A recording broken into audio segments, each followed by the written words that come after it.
नमस्कार दोस्तों, स्वागत है आपका हमारे YouTube channel special English academy में। दोस्तों आज हम लेकर आए हैं आपके लिए एक प्रैक्टिस सेट जो आपके airforce X group and Y group और नेवी डबल और SR दोनों के लिए हेल्पफुल होगा, जिसमें आज हम टॉप 10 क्वेश्चंस आपको लेके आए हैं। तो चलिए शुरू करते हैं। तो देखिए, हमारा जो पहला आज का क्वेश्चन है वो पहला ही question fill in the blanks है। तो जो हमारा पहला क्वेश्चन है वो है कि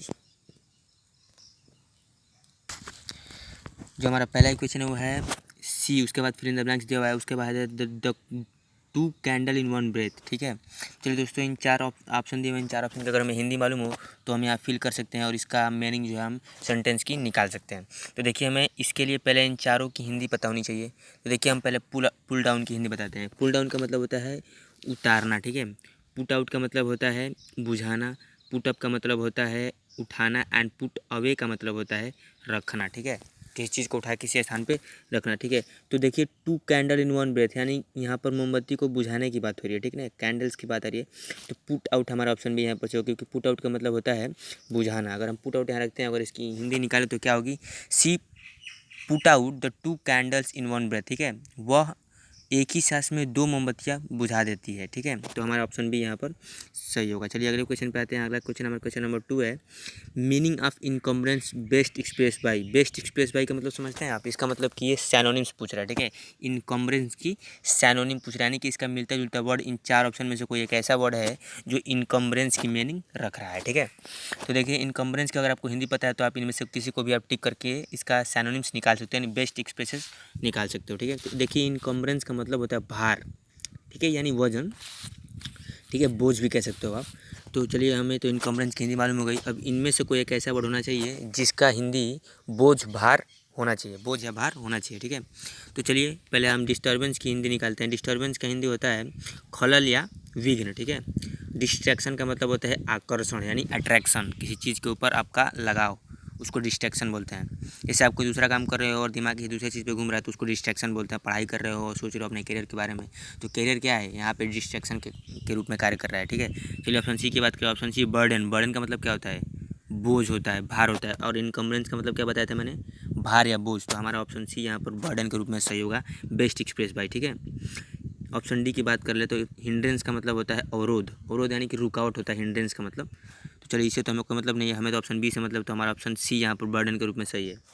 ठीक है, चलिए क्वेश्चन नंबर 3 पे आते हैं। क्वेश्चन नंबर 3 हमारा है कि choose the word nearest meaning to the word mundane. ठीक है, मंडेन जो मंडेन वर्ड है उसका नियरेस्ट वर्ड मीनिंग निकालना है। ठीक है, मतलब जो इसकी मीनिंग होनी चाहिए मंडेन की, वही इन चारों ऑप्शनों में से हमें किसी एक की होनी चाहिए। मतलब इसका मतलब भी हमें क्या है? सैनोनिम्स है। ठीक है, साइनोनिम्स में हमें इसके लिए भी निकालना है। ठीक है, तो चलिए, मंडेन की हिंदी हमें पता है तो आप इन 4 ऑप्शन में से किसी को टिक कर सकते हो। देखिए, मंडेन का मतलब होता है सांसारिक। ठीक है, जो संसार की चीज़ें होती है उसको सांसारिक कहते हैं। तो मंडेन का मतलब क्या हुआ? सांसारिक। ठीक है, तो हमारा ऑप्शन ए की बात करें। Option B global. ग्लोबल का मतलब होता है भूमंडलीय, अर्थात जो जमीनी स्थल होता है उसको भूमंडलीय बोलते हैं, उसके लिए ग्लोबल का प्रयोग करते हैं। ठीक है, ऑप्शन बी की बात करें। Option B wordly. वर्डली का वर्डली है, ठीक ना, नॉट वर्डली। वर्ल्डली मतलब वर्ल्डली का मतलब संसारिक। तो हमारा मंडेन मैंने क्या बताया था? संसारिक। और ऑप्शन बी वर्डली संसारिक हो गया। तो हमारा ऑप्शन बी यहाँ पर मंडेन का नियरेस्ट मीनिंग वाला वर्ड सही होगा, वर्डली। ठीक है, चलिए बाकी के ऑप्शन के बारे में भी बात कर लेते हैं। लग्जरीज का मतलब होता है कीमती। ठीक है, और स्पिरिचुअल का मतलब होता है आध्यात्मिक। तो हमें ऑप्शन बी से मतलब है, ऑप्शन बी हमारा यहाँ पर वर्डली के रूप में सही होगा। क्वेश्चन नंबर 4 पे आते हैं। क्वेश्चन नंबर 4 हमारा है कि select the word opposite in meaning to the italicised in sentence. जो सेंटेंस में इटैलिसाइज्ड मतलब तिरछा में लिखा हुआ है उसका हमें अपोजिट मीनिंग चाहिए। ठीक है, अपोजिट मीनिंग का मतलब क्या हो गया? आप एंटोनिम्स भी कह सकते हो। ठीक है, गुड का बैड होता है ना, तो एंटोनिम्स है वहाँ पर, तो उसको अपोजिट भी कह सकते हो, एंटोनिम्स भी कह सकते हो। ठीक है, तो हमें रेसिस्ट, यहाँ पे देखिए सेंटेंस पूरा पढ़ लेते हैं। Many people try to resist reform in the society. तो हमें यहाँ पर तिरछा क्या दिख रहा है? रेसिस्ट। आप देखो, ध्यान से देखो, थोड़ा सा तिरछा लिखा हुआ है।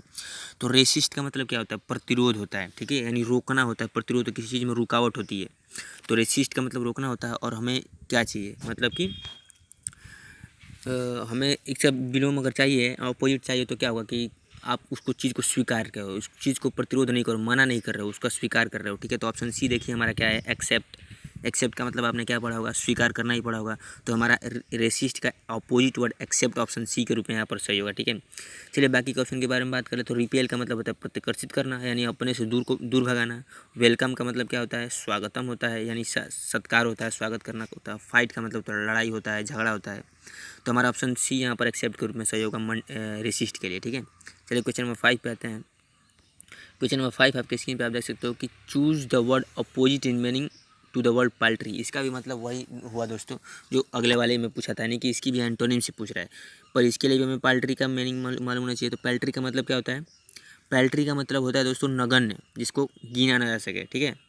चलिए इन 4 ऑप्शन की पहले बात करते हैं। 4 ऑप्शन है स्ट्रॉन्ग, स्ट्रॉन्ग का मतलब होता है मजबूत। वर्थवाइल का मतलब होता है लाभप्रद। ऑप्शन सी मीन का मतलब होता है मतलब। And option D beater, beater का मतलब होता है कड़वा, ठीक है।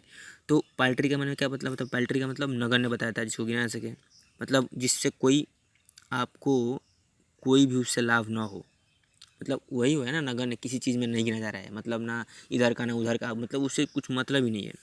तो पैल्ट्री का मतलब नगण्य हो गया। तो हमारा वर्थवाइल देख रहे हैं, ऑप्शन बी वर्थवाइल, इसका मतलब होता है लाभप्रद, यानी कि लाभकारी। तो हमारा ऑप्शन बी यहाँ पर पैल्ट्री का अपोजिट वर्ड के रूप में सही होगा, ठीक है। चलिए अगले क्वेश्चन पे आते हैं। क्वेश्चन नंबर 6 है, आप देख सकते हो कि what is one word for a short stay at a place, ठीक। एक ब्रैकेट में है, ए short stay at a place, मतलब एक छोटे से, मतलब एक प्लेस पर एक छोटे से ठहराव, मतलब वहाँ पर ज़्यादा देर तक नहीं रुक रहे हैं, मतलब अस्थायी पड़ाव बोलते हैं उसको। जैसे आप अभी कोविड-19 की वजह से लोग आ रहे हैं ना, तो कहीं ऐसे बनाए गए हैं प्रतीक्षालय, यानी कि जहाँ प्रतीक्षा की जाती है बसों की, तो आप उसको भी कह सकते हो कि ये short stay at a place, ठीक है। तो इसके लिए हमें वन वर्ड सब्स्टिट्यूशन, यानी शब्द के लिए एक अर्थ चाहिए, ठीक है ना। पूरे सेंटेंस के लिए, वाक्यांश के लिए एक शब्द कहते हैं वन वर्ड सब्स्टिट्यूशन को हिंदी में। तो चलिए हमें इसका भी कैसे पता करेंगे, जब तक हमारा वर्ड पावर मजबूत नहीं होगा तब तक हम नहीं कर सकते। देखिए हमारा ऑप्शन है सोजर्न है, सोजर्न, उसके बाद ऑप्शन बी है इंटरल्यूड, ऑप्शन सी है हाल्ट, एंड ऑप्शन डी है इंटरमिशन, ठीक है। तो देखिए सोजर्न का मतलब होता है अस्थायी पड़ाव, और हमें क्या चाहिए, ए short stay at a place, अस्थायी पड़ाव, एक जगह पे बहुत समय, तुच्छ समय के लिए रुकना, मतलब अस्थायी पड़ाव के रूप में ही पूछना चाहता है। तो हमारा ऑप्शन ए यहाँ पर सोजर्न के रूप में सही होगा। चलिए बाकी के ऑप्शन के बारे में बात कर लेते हो। तो देखिए होता है इंटरल्यूड का मतलब क्या होता है, इंटरल्यूड का मतलब होता है अंतराल। उसके बाद हाल्ट का मतलब होता है रोकना। And option halt, actually halt किसके लिए प्रयोग किया जाता है, ज़्यादातर ट्रेन के लिए प्रयोग किया जाता है। हाल्ट बना हुआ है, वहाँ पर ट्रेन आती है, कुछ देर के लिए रुकती हैं, तो उसके अर्थ में यहाँ पर हाल्ट के रूप में, रोकना के अर्थ में प्रयोग किया जाता है हाल्ट का। देखिए इंटरमिशन का मतलब क्या होता है, इंटरमिशन का मतलब होता है मध्यांतर। आपने बहुत सारी फिल्में देखी होंगी जिसमें इंटरवल लिखता है, इंटरमिशन लिखता है। तो इंटरवल और इंटरमिशन दोनों एक ही वर्ड है, ठीक है। तो हमारा ये ऑप्शन सही हुआ, ऑप्शन ए ऑप्शन हमारा सही होगा।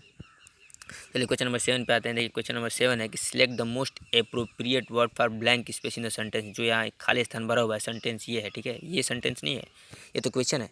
सेंटेंस ये है कि जहाँ पर ये खाली स्थान, इन 4 ऑप्शन में से कोई एक ऐसा सूटेबल वर्ड बढ़ना है जिससे कि इसकी मीनिंग पूरी हो सके। तो देखिए अनलेस वी, उसके बाद कामा दिया हुआ है, we can't, we cannot success, ठीक है। कांट भी बोल सकते हैं और कैनॉट भी बोल सकते हैं, ठीक है। तो इसके लिए हमें पहले इसकी हिंदी मालूम होनी चाहिए। तो इसकी हिंदी होगी जब तक हम, ठीक है, जब तक हम, उसके बाद हम खाली स्थान के लिए छोड़ देते हैं हिंदी, उसके बाद वी कैनॉट से हम सफल नहीं हो सकते। जब तक हम, और हम सफल नहीं हो सकते, इसका मतलब क्या होगा कि जब तक हम मिलकर काम नहीं कर सकते तब तक हम सफल नहीं हो सकते हैं। इसका यही इसका तात्पर्य यहाँ पर वो सही इसका मीनिंग होगा। हिंदी में भी अगर आप इसको फिल करो तो यही होगा, ठीक है। तो हमारा इनमें से देखना होगा कि कौन सा ऐसा वर्ड है, pull up, pull through, pull down and pull together, इन चारों में से कौन ऐसा वर्ड है जो साथ मिलकर के अर्थ में, यानी मिलकर काम करने के अर्थ में अर्थ रखता हो। तो देखिए पुल अप का मतलब क्या होता है, पुल अप का मतलब होता है रोकना, ठीक है। तो अनलेस वी पुल अप, जब तक हम नहीं रोक सकते, क्या नहीं रोक सकते भाई, और रोक कर कोई कैसे सक्सेस हो सकता है, ठीक है।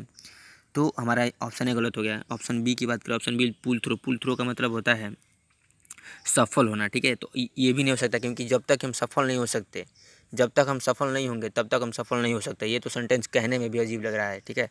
तो हमारा ऑप्शन भी पुल थ्रो भी गलत हो गया। पुल डाउन, पुल डाउन का मतलब क्या होता है, ठीक है। पुल डाउन की बात करें तो पुल डाउन का मतलब ढा देना है, इसका मतलब गिरा देना। पुल डाउन, किसी कोई चीज़ खड़ी हुई है, कोई दीवार खड़ी हुई है, उसको गिरा देना, तो उसके लिए पुल डाउन का प्रयोग करते हैं। तो हमारा ऑप्शन सी भी गलत हो गया।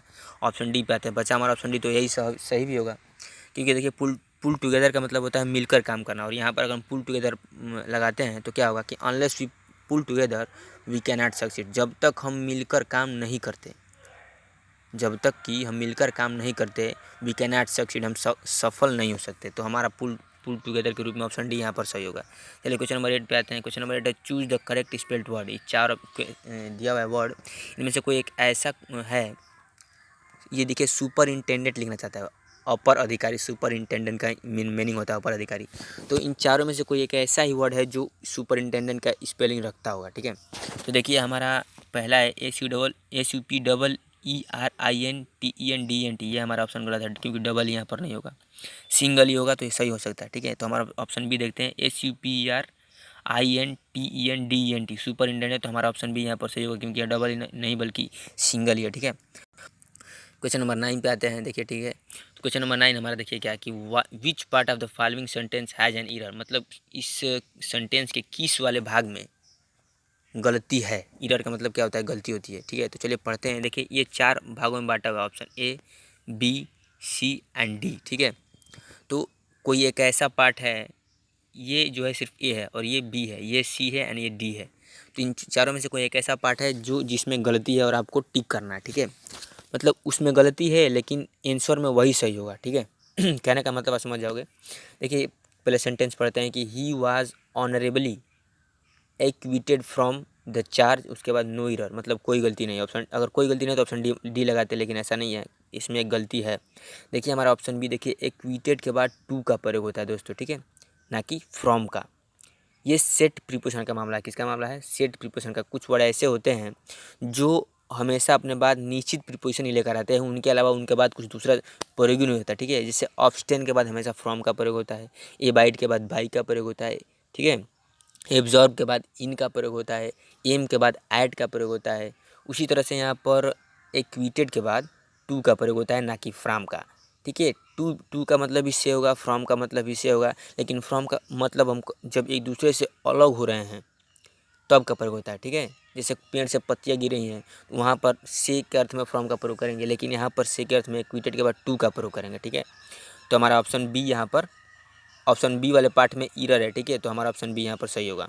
चलिए ये क्वेश्चन तो क्लियर हुआ। क्वेश्चन नंबर 10 पे आते हैं। क्वेश्चन नंबर 10 आपके स्क्रीन पे कि choose the correct meaning of italicised idioms in the sentence. देखिए हाई स्पिरिट ऐसा वर्ड है जो इस सेंटेंस में इडियम्स है, ठीक है। देखिए इडियम्स का मतलब क्या होता है, सेंटेंस के हिसाब से वो अपने अर्थ को बदल देते हैं, उसी को इडियम्स कहते हैं। तो यहाँ पर इस वाले सेंटेंस में हाई स्पिरिट का मतलब क्या होगा, ठीक है। तो इसका मिलता जुलता वर्ड ये 4 ऑप्शन में से कोई एक है जिसको टिक करके आपको सही करना है, ठीक है। मतलब वहाँ पे हाई स्पीड की जगह पे इन चारों में से कोई एक ऐसा कौन सा वर्ड रखें जिसकी वजह से इसकी सेंटेंस की मीनिंग पूरी हो जाए। तो चलिए क्वेश्चन पहले पढ़ते हैं। At party he is always in high spirit. Party में वह हमेशा हाई स्पिरिट यानी कि उत्साह में रहता है, ठीक है, यानी उच्च आवेग में रहता है, हमेशा जोश में रहता है, ठीक है, आनंदित रहता है, इस ये भी कह सकते हैं, ठीक है। तो देखिए हमारा ऑप्शन एक ये है चीरफुल, ऑप्शन बी है टैकेटिव, ऑप्शन सी है drunk and option D uncontrollable. उसकी हिंदी आपको पता है तो आप हाई स्पीड की जगह पे लगा सकते हो, लेकिन हाई स्पीड पे लगाने से पहले आप इस चीज़ को समझो कि हाई स्पीड का तात्पर्य यहाँ पर क्या है, मतलब उत्साह से है, आनंदित से है। तो हमारा ऑप्शन ए देखिए चीरफुल, चीरफुल का मतलब आनंदित होता है, ठीक है, खुशी भी होता है। तो हमारा ऑप्शन ही यहाँ पर सही होगा, यानी हाई स्पीड की जगह पर हम चीरफुल रख देते हैं तो कोई गलती नहीं होगी। At party he is always in cheerful, तो हमारा ऑप्शन है यहाँ पर सही होगा क्वेश्चन नंबर 10 का। बाकी के भी बारे में बात करें तो ऑप्शन बी टैकेटिव होता है। तो देखिए बातूनी लोग कहीं पे भी पसंद नहीं किए जाते हैं, किसी भी स्थिति में बातूनी लोग पसंद नहीं किए जाते हैं। उसके बाद ड्रंक लोग होते हैं, पियक्कड़। उसके बाद अनकंट्रोलेबल मतलब जो किसी के कंट्रोल में ना हो, ठीक है, उपद्रवी एक प्रकार के होते हैं, तो उनके लिए अनकंट्रोलेबल का प्रयोग करते हैं। तो ये हमारे 10 क्वेश्चन थे दोस्तों। तो आई होप कि ये वीडियो आपको अच्छी लगी हो, तो चैनल को सब्सक्राइब करें, वीडियो को लाइक करें, अपने दोस्तों में शेयर करें और हमें कमेंट करें कि आपको ये वीडियो कैसी लगी, ठीक है। और सपोर्ट करते रहें। Best of luck, thank you, जय हिंद।